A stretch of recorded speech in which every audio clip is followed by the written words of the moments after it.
সোনা ছাড়া গয়না থাকতে পারে না, গয়নার থেকে সোনা বার করে নি শূন্য হয়ে যাবে। একজন বলছেন মহারাজ আপনি তাহলে জানেন না, বিষয় বুদ্ধি নেই আপনার, সোনার মধ্যে গয়নার মধ্যে সোনা ছাড়াও অনেক কিছু থাকে। আমি একটি জায়গায় নাম জায়গায় বলছি না, বিদেশে এক জায়গায় বলতে যাই, বক্তৃতায় গেছি, সেখানে মহারাজ বলে দেখো যারা এখানে থাকবে এরা হচ্ছে খুব রিচ কমিউনিটি, এরা হচ্ছে বেসিক্যালি জুয়েলার্স, সোনার কাজ। আর তুমি গল্প বলে একটু বেদান্ত বোঝাবে তাদের, কিন্তু ঠাকুরের সেই গল্পটা যে মানুষ গেছে গয়নার দোকানে, কে সব ভেতর থেকে বাইরের থেকে বলছে গোপাল গোপাল, আরেকজন বলছে হরি হরি, হ্যাঁ তার মানে কি কেশব মানে কৃষ্ণময়, তেলো, একজন বলছে গোপাল গোপাল, গোপাল মানে গরুর তাল, কিচ্ছু বলে না। এটা কাস্টমার করতে এসছে, তার ভেতর থেকে হরি হরি, তাহলে এদের হরি সর্বস্ব, বাইরে থেকে দেখে দিল কাস্টমার কেমন ধরতে পারবি না, হর হর, আর সে বাচ্চারা ভাবছে যে কি ধার্মিক এরা। আমাকে মহারাজ বলে খবর দাও তুমি গল্প করবে না, তাহলে এরা সবাই সোনার কাজ করে দুঃখ পাবে মনে, আর আশ্রমে ডোনেশন দেবে না।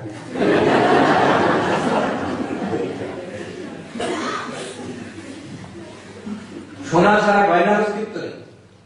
গয়না কতটুকু বাকি থাকবে সোনা ছাড়া, ঢেউ কতটুকু বাকি থাকবে জল ছাড়া, এই টেবিলে কতটুকু বাকি থাকবে কাঠ ছাড়া।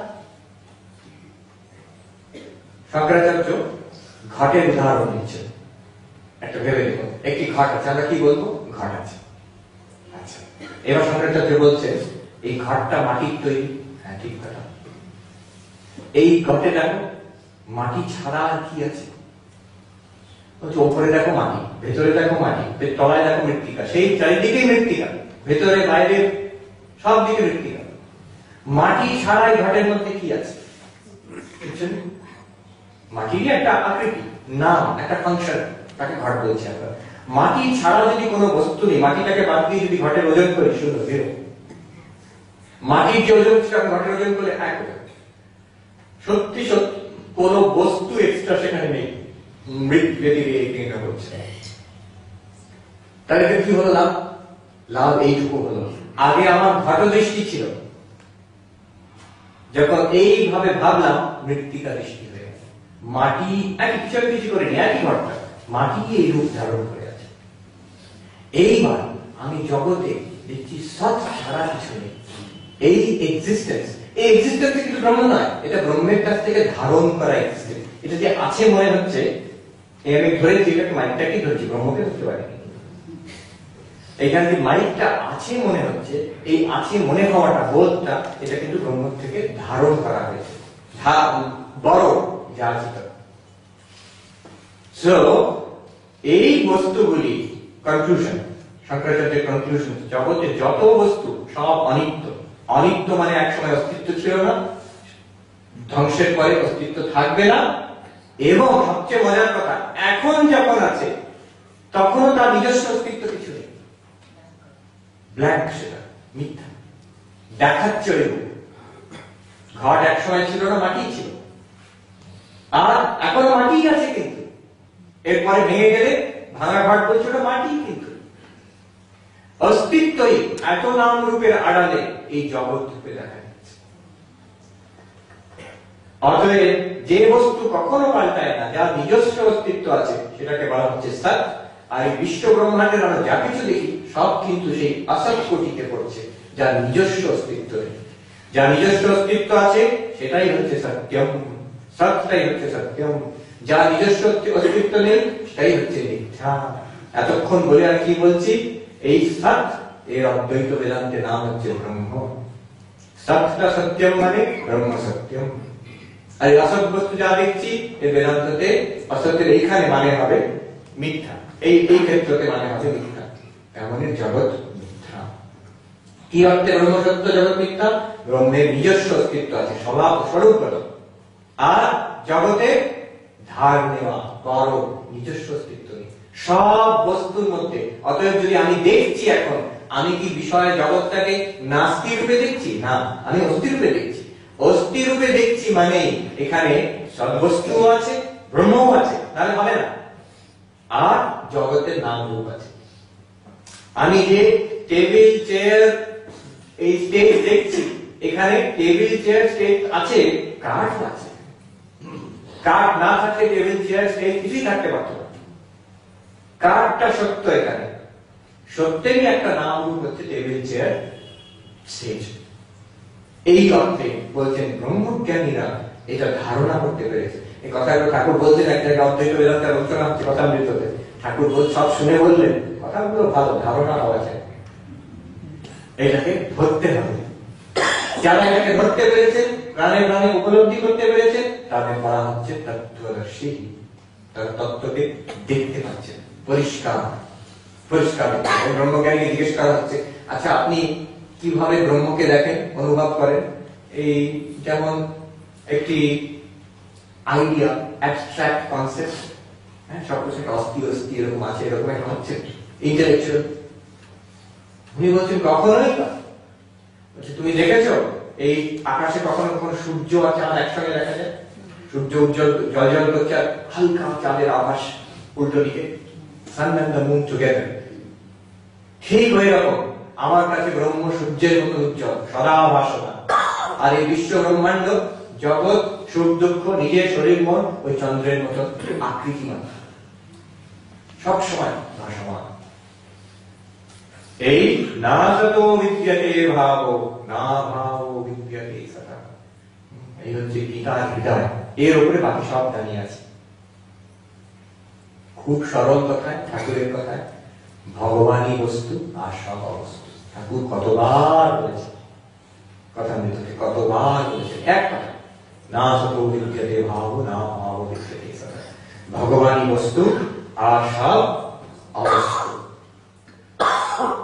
এই হচ্ছে স্বরূপ, সচ্চিদানন্দ স্বরূপ আমাদের। এখানে সতের দিক দিয়ে দেখানো হলো, এটা আবার চৈতন্যের দিক দিয়ে দেখানো যেতে পারে, আনন্দের দিক দিয়েও দেখানো যেতে পারে। সচ্চিদানন্দ দিকে যাচ্ছি না। এইবার অ্যাপ্লিকেশন, এটা এখানে হরি মহারাজ একটা কথা বলছে, আমি সেই এই ছান্দোগ্য উপনিষদে শ্বেতকেতু তার গুরু তাকে বলছে এই সব ব্যাখ্যা করে, সেখানে সে বিখ্যাত কথা আছে, তত্ত্বমসি, তুমি সেই। সেই মানে কি? অনেকে বলে তত্ত্বমসি, সেই বলে তুমি সেটা। সেটা মানে যদি অনেককে জিজ্ঞেস করা হয় যে তত্ত্বমসি আপনি বলছেন তৎ মানে কি, তখন মানে দ্যাট হোয়াট। যদি ছান্দোগ্য উপনিষদ দেখা যায়, আরম্ভ হচ্ছে কি কথা দিয়ে, সদেব সৌম্য ইদমগ্রয়াসি ইদমগ্রয়াসি একমেব দ্বিতীয়ম। বলছেন সৎ, একমাত্র সৎ বস্তু, একম এব অদ্বিতীয়ম, একমাত্র সৎ বস্তু, অদ্বিতীয় সৎ বস্তু, এইটাই আগে ছিল। আগে ছিল মানে সৃষ্টির আগে ছিল, নাম রূপের অভিব্যক্তির আগে ছিল, একম এব অদ্বিতীয়ম সৎ বস্তু। তারপরে সব ব্যাখ্যা করে শ্বেতকেতুকে উনি বলছেন ওর বাবা, তত্ত্বমসি শ্বেতকেতু। তবে তারপরে তৎসত্ত্বমসি, তুমি সেই সৎ। সৎ কি? সেই ব্রহ্ম, তুমি সেই ব্রহ্ম। এটা হচ্ছে মহাবাক্য, তৎসত্ত্বমসি শ্বেতকেতু। এবার হরি মহারাজ বলছেন এক জায়গায় যে দেখো, ঠাকুর যখন স্বামীজি আমি বলতেন, তিনি ব্রহ্মের সঙ্গে এক হয়ে আমি বলতেন, তিনি সবাইকার সঙ্গে এক হয়ে আমি বলতেন। স্বামীজি যখন আমি বলছেন, কি অর্থে আমি? অহম ব্রহ্মাস্মি অর্থে আমি। তিনি এই সতের সঙ্গে এক হয়ে বলছেন, সমগ্র বিশ্ব ব্রহ্মাণ্ডের সঙ্গে এক হয়ে বলছেন আমি। নাহলে বলতে পারেন কখনো I am the ocean of which Krishnas and Christs are but waves. আমি সেই সমুদ্র যার ঢেউ মাত্র হচ্ছে কৃষ্ণ আর কৃষ্ণ কৃষ্ণ। সে কি অর্থে বলছেন? উনি ব্রহ্ম সমুদ্রের রূপ দিয়ে বলছেন, ময়ি অনন্ত মহাম্বোধ বিশ্বভীতি স্বভাবত উদেতু অস্তমায়াতু নমে বৃদ্ধি নমাক্ষতি। আমি সেই অনন্ত সৎ সমুদ্র, অস্তিত্বের সমুদ্র, যার ঢেউ মাত্র হচ্ছে এই বিশ্ব ব্রহ্মাণ্ড। উদেতু অস্তমায়াতু, ঢেউগুলো সমুদ্রকে উঠুক আর লয় প্রাপ্ত হোক। সমুদ্রের কি বৃদ্ধি হয় না ক্ষতি হয়? সমুদ্রের যদি জলটা ঢেউ রূপে উঠে আসে, সমুদ্রের কি বৃদ্ধি হলো? ঢেউটা যদি সমুদ্রের সঙ্গে মিশে যায়, সমুদ্রের কি ক্ষয় হলো? আমি বৃদ্ধি নবাক্ষয়া। তিনি বলছেন আমি সেই সৎ সমুদ্র, যেখানে জন্ম হোক তাতে আমার মৃত্যু হোক, আমার কোনো তাতে ক্ষয় হোক না, নো লস।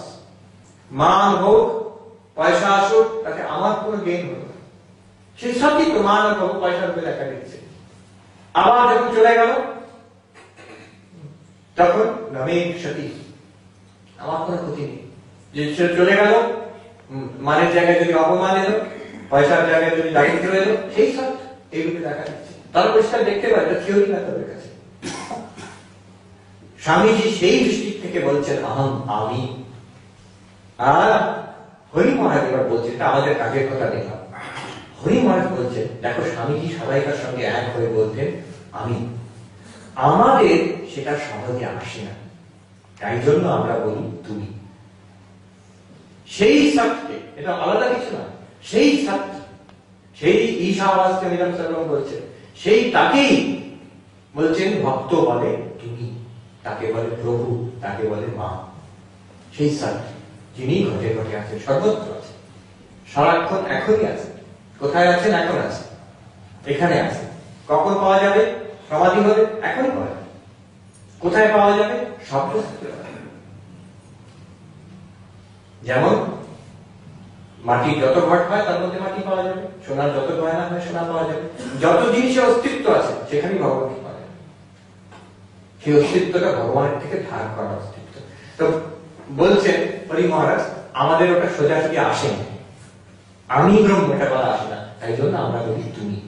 আর তাই এই জন্য বলছি, আমরা ইষ্ট দেবতার উপাসনা করি, আমরা ঠাকুর দেবতার উপাসনা করি, পুজো করি।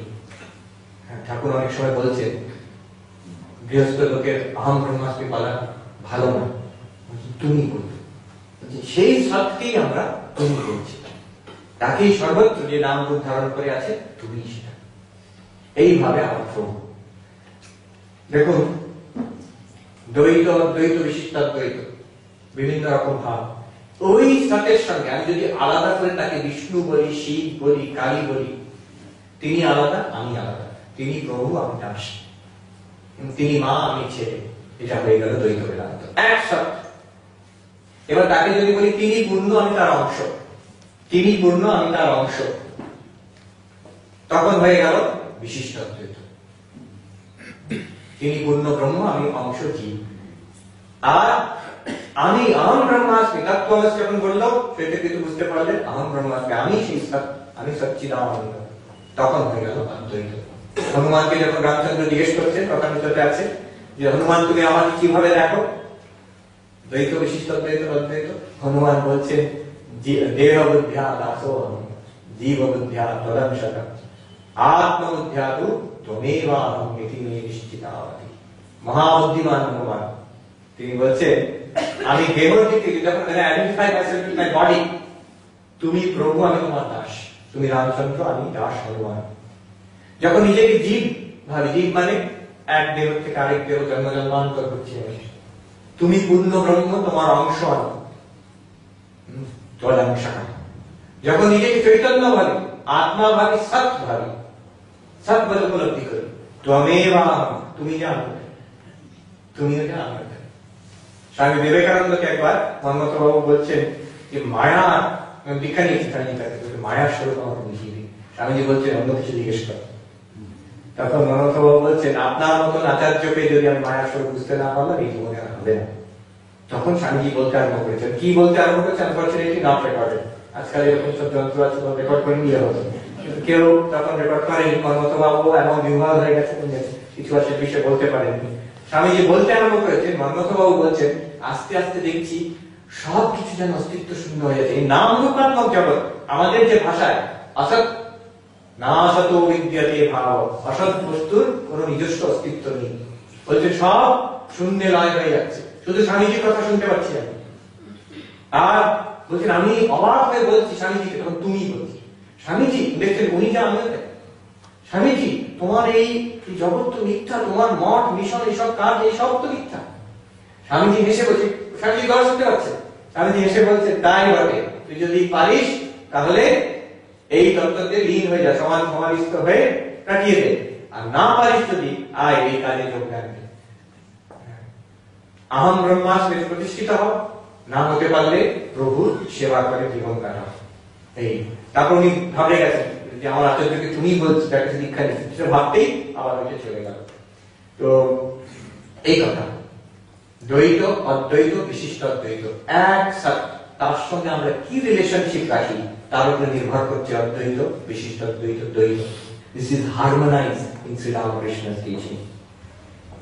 স্বামী বিবেকানন্দের শিক্ষা বিষয় একজন জিজ্ঞেস করেছিল স্বামীজিকে যে এটা কি ঠিক যে শঙ্করাচার্য হিন্দুইজম বলছে যে এক সব এটাই সত্য বাকি সব মিথ্যা, এই যে বললাম না সত্য বিদ্যাতে ভাবনা ভাব ব্রহ্ম সত্য জগৎ মিথ্যা, ব্রহ্মই ভগবানই বস্তু আসল বস্তু অবস্তু। আর ভগবান বুদ্ধ বলেছেন কি যে কোনো পার্মানেন্ট কিছু নেই, সব ক্ষণিক। স্বামী বিবেকানন্দ বলছেন yes, and what Sri Ramakrishna Paramahansa and I have done is to show that the one and the many are the same reality seen by the same mind in different attitudes and different stages. বলছেন যে one and the many, এই সব ব্রহ্ম আর এই যে নাম রূপাত্মক জগৎ একই জিনিস। এই নাম রূপে দেখা দিচ্ছে লীলার মতো, আবার এক নিত্য আছে, সব একই জিনিস, দুটো ভাবে উপলব্ধি করা যায় একই মনের দ্বারা, by the same mind and different attitudes। কেউ লীলা নিয়ে থাকে ভগবান, কেউ নিত্য মধ্যে ডুবে থাকতে চায়। স্বামীজি বলেছিলেন ঠাকুরকে কি চাস তুই, আমি ওই সমাধিস্থ হয়ে থাকি, মাঝে মাঝে এসে একটু খেয়ে নেবো আবার সমাধিস্থ হয়ে থাকবো। ঠাকুর খুব ধমক দিয়েছিলেন, তাতে আমরা রেখে গেছি, তাহলে এই অদ্বৈত এসব গীতা আলোচনা এসব কোনোদিন হতো না। এই ঠাকুর যেটা বলছে one and the many are the same reality, তার জন্যই আমরা ফিরে আসছি। এই যে কুরুক্ষেত্র যুদ্ধ আর সেই সৎ ব্রহ্ম দুটো আলাদা নয়, কিন্তু এই কুরুক্ষেত্র যুদ্ধের মধ্যে সেই সৎ ব্রহ্ম আছে। এই যে যীশু খ্রিস্ট বললেন যে love thy Lord thy God with all thy might and love thy neighbor, thy God thy Lord and thy neighbor, এর দুটো আলাদা নয়, কিন্তু এক বস্তু। একটা যদি বাদ দিতে চেষ্টা করো ভুল হয়ে যাবে, সেখানে ভুল হয়ে যাবে। এই যে স্বামীজি বলে গেলেন আত্মনো মোক্ষার্থম জগৎ হিতায় চ, এটা দুটো কথা বলে গেলাম, একটাই কথা বলেছে। আমি বুঝলাম কি করে এই কথা, আমার কোনো খেয়াল করিনি। একদিন একজন সাধুর সঙ্গে, আমি সাধু আমাদের থেকে একটু কয়েকবার জয়েন করেছি, তিনি আমাকে বলছেন জানেন বিশ্বরূপ মহারাজ, আমি যখন সাধু হয়েছি, বিরাট চাকরি করতেন আমেরিকাতে, বলতে আমি যখন সাধু হয়েছি আমার একটাই উদ্দেশ্য ছিল, এই ঠাকুর ভগবান লাভের কথা বলছেন, স্বামীজির এত যোগ সমাজের কথা বলছেন, আমার ভালো লাগতো, কিন্তু এটা আমার উদ্দেশ্য ছিল না। আমার উদ্দেশ্য ছিল যে মানুষের জন্য কিছু করতে পারি, আমার কিছু চাই না, অন্যদের জন্য কিছু করি, এটা আমার উদ্দেশ্য ছিল। তো জগৎ হিতায় এটা আমাকে খুব ভাবত। আর আজকে আমি বুঝছি যে ওই আত্মনো মোক্ষার্থম ভগবান লাভ ছাড়া জগৎ হিত ঠিক হয় না। আমি আশ্চর্য হয়ে বললাম যে আচ্ছা আপনার এরকম মনে হতো? আমি ছোটবেলায় যখন ভাবতাম যে সাধু হব, আমার কিন্তু এই স্বামীজি বলছেন দেশের সেবা করবে, মানুষের সেবা করবে, সব আমার ভালো লাগতো, ওটা কিন্তু আমাকে টানতো না। আমাকে টানতো যে ভগবান আছেন, তাকে দেখা যায়, কি করে ভগবানকে দেখবো, কি করে আত্মজ্ঞান লাভ করবো, হ্যাঁ আত্মনো মোক্ষার্থম, এইটাই আমাকে টানতো। জগৎ হিতায় ভালো কথা। আজকে আমি এসে বিদ্রোহ করলাম যে ঠিক আত্মনো মোক্ষার্থম অন্যকে বাদ দিয়ে হয়, জগৎ হিতায়টা বাদ দিয়ে আত্মনো মোক্ষার্থম, ঠিক কনসেপ্টে ভুল হয়ে যাচ্ছে। তাহলে দেখুন দুজন সাধু দুদিক থেকে আরম্ভ করেছেন, একজন জগৎ হিতায় ধরে আরম্ভ করেছেন, আপনি আত্মনো মোক্ষার্থম দিয়ে আরম্ভ করেছেন, কিন্তু 20 বছর পরে আজকে এসে দুজন এক জায়গায় পৌঁছাচ্ছে। তার মানে দুটো আলাদা কথা না, এক কথা। One and the many are the same reality. Sister Nivedita Complete Works in Introduction বলছেন one and the many are the same reality, বলছেন it is this which adds crowning significance to our master's teachings. বলছেন master মানে স্বামী বিবেকানন্দ। স্বামী বিবেকানন্দের কথা আমি বলছেন, উপনিষদের কথা, এটা ভারতবর্ষে ছিল আগে, নতুন জিনিস কি এইটা যে one and the many are the same reality। এরপরে বলছেন no difference henceforth between sacred and secular, যেটা এটা হচ্ছে বাড়ির কাজ, অফিসের কাজ, এটা পুজোর কাজ, আলাদা নয়, এক। বলছে no difference between, বলছে to labor is to pray, to hold and keep is as stern a trust as to give up and renounce। ত্যাগ করে চলে যাওয়া আর ঘরের মধ্যে সংসার করা ঠিক করে, কিংবা অফিসে কাজ করা, কিংবা আশ্রমে যে মানুষের সেবা করা হচ্ছে দায়িত্বপূর্ণ ভাবে করা, পাহাড়ের টিলায় বসে আমি সব ছেড়ে দেবো আর হাসপাতাল স্কুল কলেজ চালাবো না, হ্যাঁ ভুল হয়ে যাচ্ছে। তুমি যেটাকে ধরতে চাইছো সে তোমার আঙুলের মধ্যে দিয়ে বেরিয়ে গেছে। উত্তরাখণ্ডে অদ্বৈত সাধু প্রকাণ্ড অদ্বৈত, তার সঙ্গে একজন পণ্ডিত ভক্তিমান মানুষ, তার তর্ক হতো দ্বৈত ঠিক না অদ্বৈত ঠিক, এই যে তর্ক চলছে। একদিন সেই পণ্ডিত এসে महात्मा जी के बोल से, महात्मा जी हम समझ गए अद्वैत ही ठीक है, আপনি এতদিন ঠিক বলছিলেন অদ্বৈতটাই ঠিক। তখন সে মহাত্মা বলছে সাধু, और द्वैत क्या तेरा चाचा? অদ্বৈত ব্রহ্মই যদি ঠিক, তাহলে দ্বৈত যে ভগবান কৃষ্ণ বিষ্ণু কালী রাম, এটা কিন্তু তেরা চাচা তো যে একই জিনিস। যে অদ্বৈত তত্ত্ব সেই দ্বৈত তত্ত্ব। যিনি দেশকাল বস্তুর পারে, তিনি দেশকাল বস্তুর মাধ্যম দিয়ে সেই সবরূপে সবকিছুকে আধার দিচ্ছেন, অস্তিত্ব দিয়ে ধারণ করে রেখেছেন। এইখানে হচ্ছে আত্মমোক্ষার্থম জগৎহিতায় চ এর সার্থকতা। আরো অনেক কথা আছে, আমি স্বামী রঙ্গনাথানজির একটা কথা দিয়ে শেষ করছি। ওই যে বললাম মা মনুষ্মরা যুদ্ধ, শ্রীকৃষ্ণের কথা, তারপরে যিশুর কথা, love thy Lord thy God with all thy might and love thy neighbor and love thy neighbor. স্বামী বিবেকানন্দের কথা, আত্মনো মোক্ষার্থম জগৎহিতায় চ। স্বামী রঙ্গনাথন যে জায়গায় বলছেন what is spirituality, বলছেন spirituality is, একদম সরল ভাষায় বলছেন, when I close my eyes I find peace within me, when I open my eyes my attitude is what can I do for you. This is spirituality. আমার মধ্যে আমি শান্তি পাই। জগৎকে যখন দেখি আমার অ্যাটিটিউড হচ্ছে আমি কি করতে পারি। দেখো দুটো the essence of spirituality, বিষয় বুদ্ধি কি ঠিক এর উল্টো। চোখ বন্ধ করলাম যত রাজ্যের অশান্তি, চোখ খুললাম জগৎকে দেখলাম not what I can do for you, what can I get from you. এর রিভার্স হচ্ছে স্পিরিচুয়ালিটি। ওই সব বস্তুতে যেটা অমর সৎ অনন্ত সব সমুদ্র, যা বৃদ্ধিও নেই ক্ষতিও নেই, সেটাই হচ্ছে আমাদের আসল স্বরূপ। সেইখানে দাঁড়ালে ভেতরে শান্তি আর বাইরে শুধু দিয়ে যাব, আমার কিছু ফিরত যাওয়ার নেই। ঠাকুমা স্বামীজির কাছে প্রার্থনা করি সেই সৎ বস্তু আমাদের যে স্বরূপ আমাদের কাছে ক্রমশ প্রকাশিত হন, আমাদের জীবনকে আলোকিত করুন, শান্তি প্রদান করুন, এবং সেই যে ঋষির কথা বেদাহম পুরুষম মহান্তম, সেই মহান পুরুষের আলোক যাতে আমরা হৃদয়ে অনুভব করতে পারি এই জীবনে, এই প্রার্থনা করে আমি শেষ করছি। ওম শান্তি শান্তি শান্তি। হরি ওম তৎসৎ। শ্রী রাম কৃষ্ণার্পণমস্তু। এতক্ষণ আপনারা সবাই স্বরূপিয়ানজির কাছে থেকে আমরা অন্তর্নিত্য দেবত্ব এবং রামকৃষ্ণ মিশন সম্বন্ধে শুনলাম। কিন্তু মহারাজের বৈশিষ্ট্য হচ্ছে সবাইকেই ব্রহ্ম বলে ভাবে আর সবাইকেই জ্ঞানী বলে ভাবে, তাই এত মানে একদম নির্যাস, বেদান্তের নির্যাসটা পরিবেশন করেছেন, যোগ্য মনে করেছেন।